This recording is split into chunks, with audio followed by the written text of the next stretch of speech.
Bonjour. L'impôt sur le revenu en 2026, ça va bouger? On décortique la proposition du gouvernement.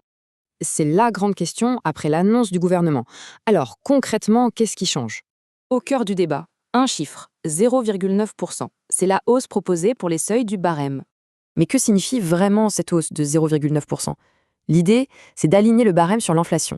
C'est l'indexation. Sans ça, une simple hausse de salaire peut faire basculer dans une tranche d'impôt supérieure. Pourtant, au départ, le gouvernement songeait plutôt à geler le barème. Alors pourquoi ce changement de cap? Parce qu'un gel aurait tout simplement rendu 200 000 nouveaux foyers imposables. Un chiffre important. Pour l'éviter, le gouvernement relève les seuils.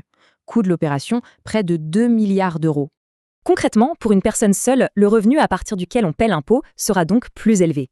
Mais attention, ce chiffre de 0,9% n'est pas sorti de nulle part. C'est le résultat d'un vrai débat.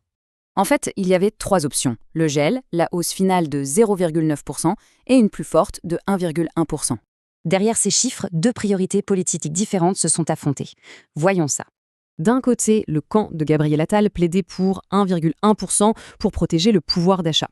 De l'autre, Amélie de Montchalin a rappelé la situation budgétaire et la nécessité d'une contribution. Alors la suite?